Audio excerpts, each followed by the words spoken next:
The first time I saw him, he was wrestling a bale of hay like it had personally offended him, muscles straining under a faded denim shirt, his Stetson tipped low against the Montana sun. I stood frozen at the edge of the ranch, my city boots sinking into the mud, wondering how I'd ended up here, so far from the concrete pulse of Seattle. By the time he looked up, his hazel eyes catching mine, I knew I was in trouble, but not the kind I'd expected. My name's Riley Parker, 30, non-binary, a graphic designer who traded skyscrapers for open skies after a breakup that left me hollow. I'd signed up for writing lessons at Willow Creek Ranch on a whim, chasing some romantic notion of finding myself in the wild. The website promised authentic Western experiences, but nothing prepared me for Jesse Navarro, the 28-year-old cowboy running the place. He was all sharp edges and quiet intensity, with a drawl that could melt ice and a past he didn't talk about.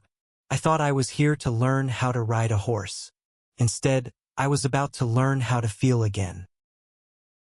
The ranch sprawled across a valley framed by jagged peaks, the kind of place that made you believe in second chances. That first day, Jesse didn't say much, just handed me a pair of reins and pointed me toward a chestnut mare named Daisy. "She's gentle," he said, his voice low, like he was sharing a secret.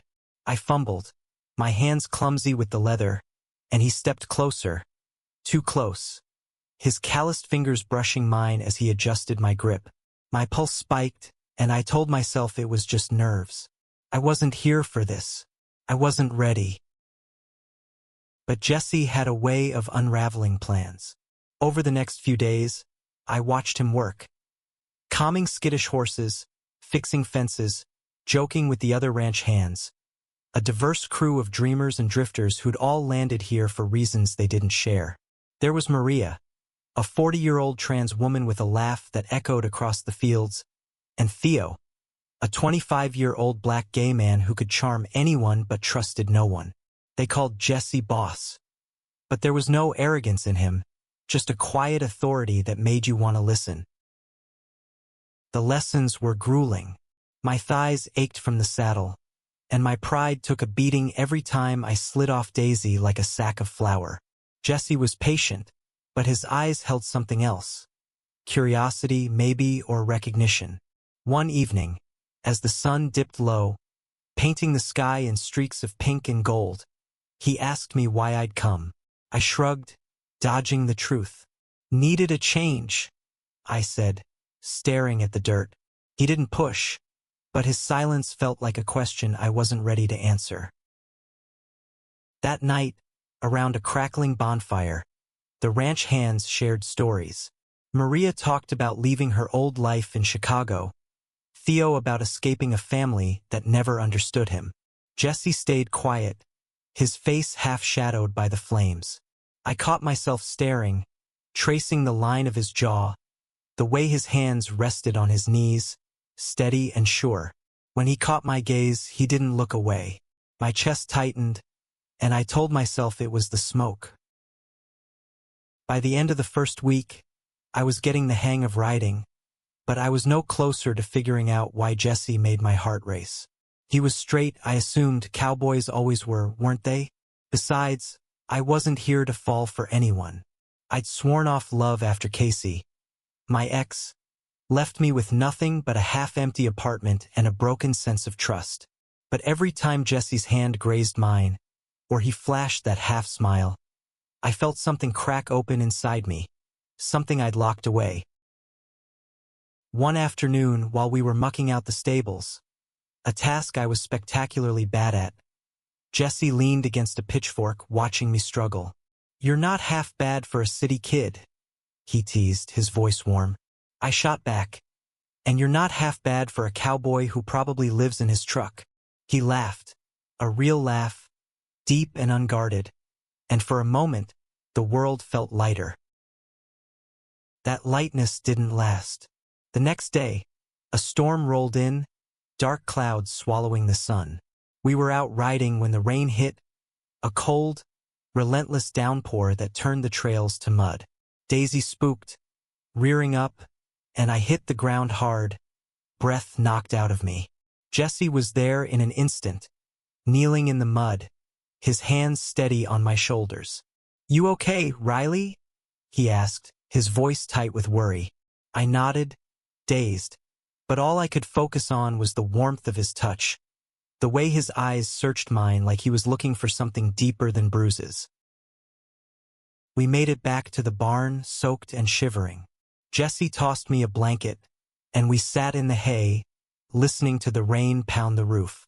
"You scared me out there," he said quietly, his gaze fixed on the floor. I wanted to ask why he cared so much, but the words stuck in my throat. Instead, I said, "I'm tougher than I look." He smiled, but it didn't reach his eyes. There was something he wasn't saying, something heavy. I felt it in the air between us, thick and unspoken. That night I couldn't sleep. The rain had stopped, leaving the ranch quiet except for the occasional whinny from the horses. I slipped outside, needing air, and found Jesse by the corral, staring at the stars. He didn't seem surprised to see me. "Can't sleep either?" he asked, his voice soft. I shook my head, and we stood there, side by side, the silence stretching out like the sky above us. Then he spoke, so quietly I almost missed it. "I'm not who you think I am, Riley." My heart stopped. I turned to him, his face lit by moonlight, and saw something raw, something vulnerable. "Then who are you?" I asked, my voice barely a whisper. He didn't answer, but his hand brushed mine, deliberate this time, and I knew nothing would be the same. The next morning, the ranch felt different, like the air itself was holding its breath. Jesse's words from the night before echoed in my head, but when I saw him at breakfast, he was all business. Checking saddles, barking orders to Theo and Maria, avoiding my eyes. I tried to focus on Daisy, brushing her down with more care than necessary, but my mind was on him. What did he mean he wasn't who I thought? Was it about the ranch, his past, or something else entirely? The day's lesson was a group ride, a winding trail through the foothills. Maria rode ahead, her laughter cutting through the tension, while Theo lagged behind, muttering about blisters. Jesse stayed close to me, his horse keeping pace with Daisy. Every now and then, our knees brushed, and I'd catch him looking at me, his expression unreadable. I wanted to ask him about last night, but the words felt too big, too dangerous. Halfway through the ride, we stopped at a clearing overlooking a river, its waters glinting under the midday sun. The group spread out, some stretching, others snapping photos. Jesse and I ended up alone by a cluster of pines, the others out of earshot. I took a chance. "What you said last night," I started, my voice low, "about not being who I think. What's that about?" He didn't answer right away. Instead, he pulled off his hat, running a hand through his hair, and I noticed the faint scar above his eyebrow, a jagged line that told a story he hadn't shared.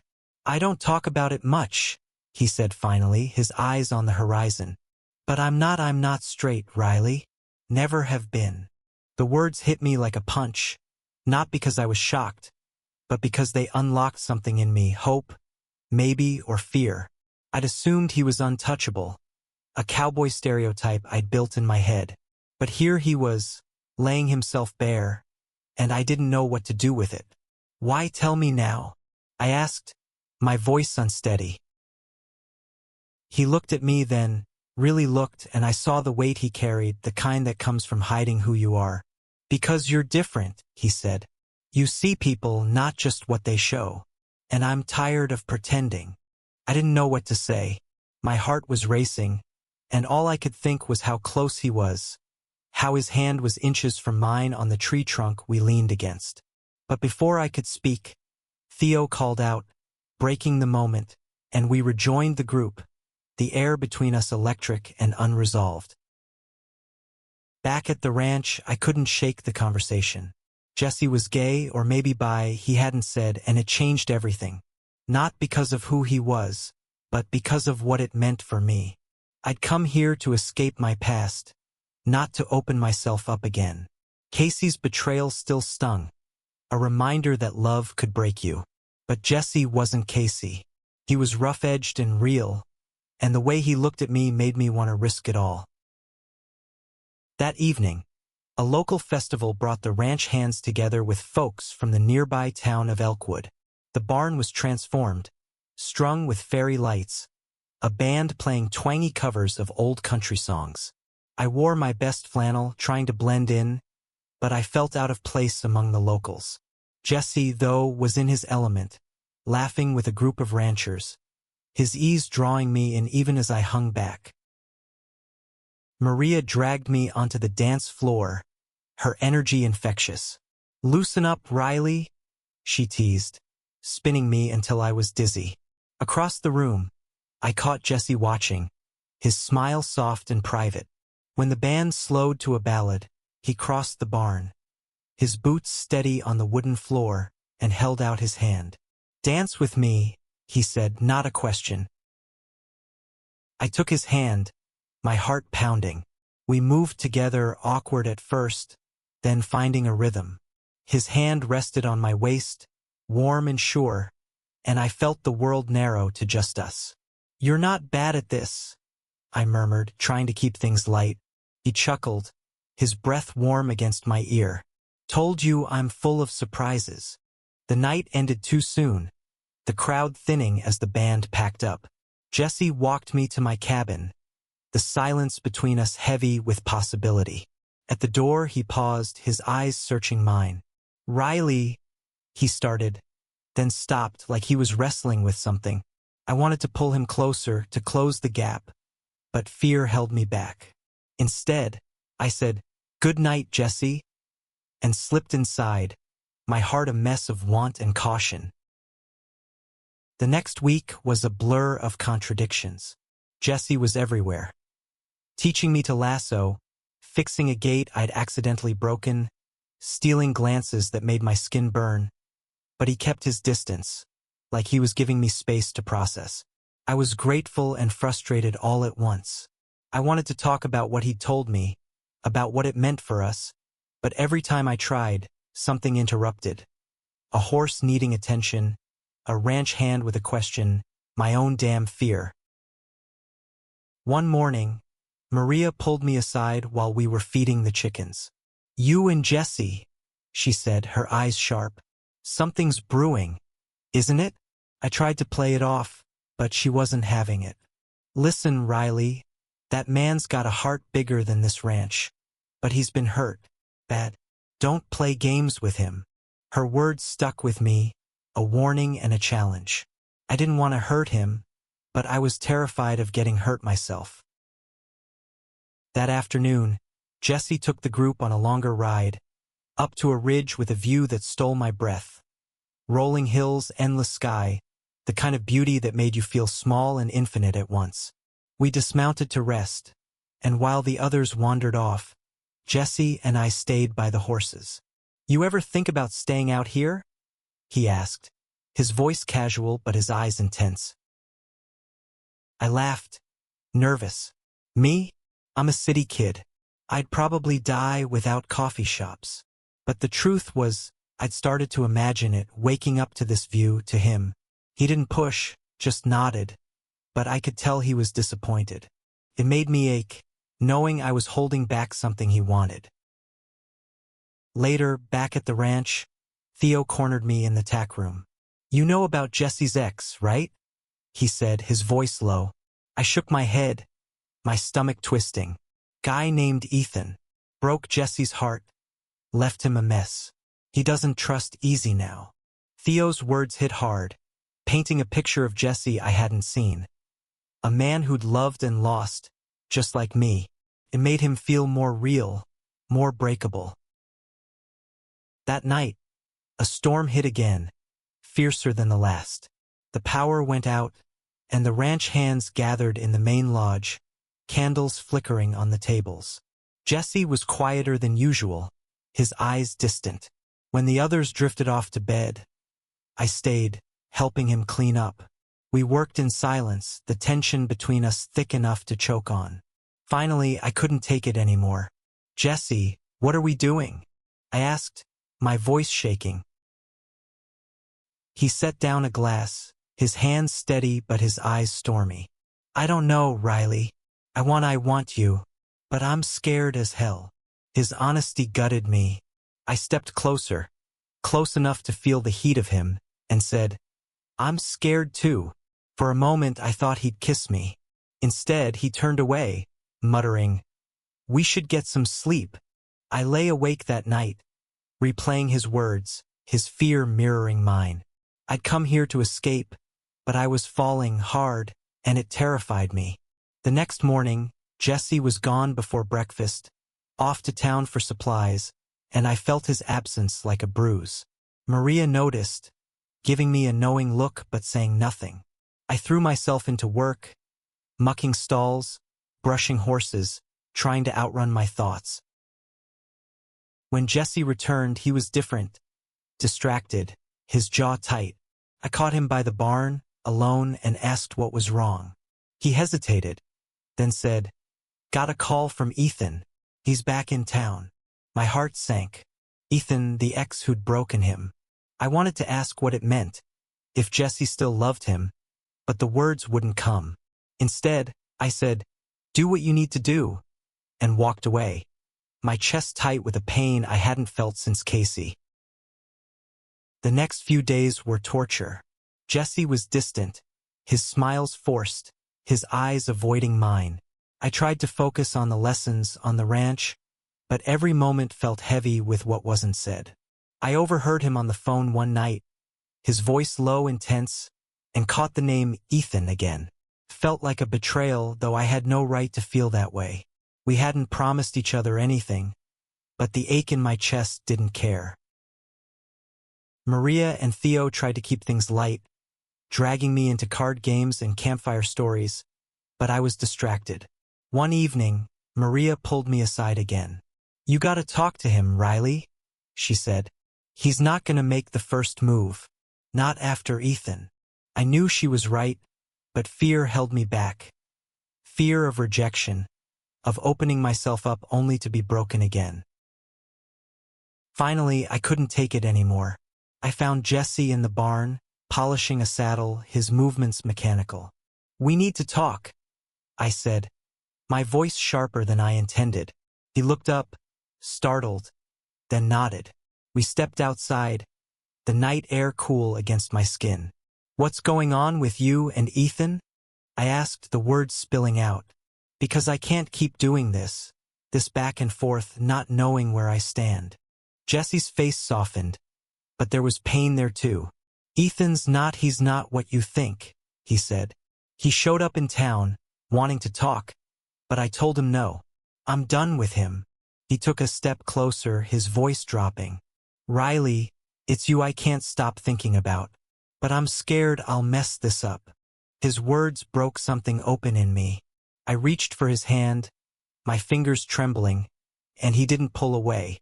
I'm scared too, I admitted. But I don't want to keep running from this.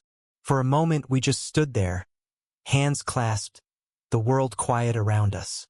Then he leaned in, his lips brushing mine, tentative at first, then deeper, like he was pouring everything he couldn't say into that kiss.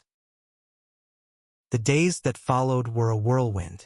We stole moments when we could. A touch here, a glance there, careful not to let the others see. But Maria and Theo weren't fooled. About damn time, Theo muttered one morning, smirking as he passed us. I felt lighter than I had in years, like I'd found something I didn't know I was looking for. But nothing stays perfect. One afternoon, a sleek black car pulled into the ranch, and out stepped a man I knew had to be Ethan. He was polished, city slick in a way that didn't fit the ranch, with sharp features and a smile that didn't reach his eyes. Jesse's face went pale when he saw him, and my stomach twisted. What do you want, Ethan? Jesse asked, his voice cold. Just to talk, Ethan said, his tone too smooth. I heard you were doing well. Thought I'd see for myself. I stood back, watching, my heart pounding. Jesse didn't look at me, but I could feel the tension in him, the pull of a past he hadn't fully escaped. Ethan's eyes flicked to me, sizing me up, and I felt like an intruder in my own story. That night, Jesse found me by the corral, his face drawn. "I'm sorry about today," he said. "Ethan, he's got a way of getting under my skin." I wanted to ask why he still had that power, but instead, I said, "You don't owe him anything, Jesse. You don't have to let him in." He nodded, but the doubt in his eyes scared me. I realized then how fragile this thing between us was, how easily it could break. Ethan didn't leave. He lingered in Elkwood, showing up at the ranch unannounced, his presence a shadow over everything. Jesse tried to act normal, but I could see the strain in him, the way his shoulders tensed when Ethan's name came up. I wanted to fight for us, but I didn't know how. My time at the ranch was almost up, and the thought of leaving without knowing where we stood was unbearable. One evening, I overheard Jesse and Ethan arguing behind the barn. "You can't keep running from who you are," Ethan said, his voice sharp. "This place, these people, they're not your future." Jesse's response was quieter, but it cut through me. "You don't get to decide that for me." I slipped away, my heart heavy, unsure if I was part of the future he was fighting for. The next day, Jesse took me on a private ride, just the two of us, to a quiet spot by the river. The air was crisp, the leaves turning gold, and for a moment, it felt like we could outrun everything. We dismounted, sitting on a blanket he'd brought, and he finally opened up. "Ethan was my first love," he said, his voice raw. "He made me feel like I wasn't enough, like I had to hide who I was. I'm still unlearning that." I took his hand, my heart aching for him. "You're enough, Jesse. More than enough." He looked at me, his eyes wet, and pulled me close, his arms strong and warm. We kissed, slow and sure, and I felt like I was home. But reality wouldn't let us stay there. Ethan showed up again, this time with an offer. A job in Denver. A chance for Jesse to leave the ranch and make something of himself. I saw the doubt flicker in Jesse's eyes, the fear that maybe Ethan was right. I wanted to beg him to stay, to choose me, but I knew it had to be his choice. On my last day at the ranch, I found Jesse in the barn, his face a storm of emotions. "I told Ethan to go," he said, his voice steady. "I'm not running anymore. This is my home, and you're part of it, if you want to be." My breath caught, and I realized I'd been holding it for weeks. "I want to be," I said, and we kissed, the weight of our fears falling away. I didn't stay in Montana, not yet. I had a life to sort out in Seattle, promises to keep to myself. But Jesse and I made a plan, calls, visits, a future we'd build together. As I drove away from Willow Creek, the ranch fading in my rearview, I knew I'd found something worth fighting for. Not just love, but the courage to be seen, to be enough exactly as I was.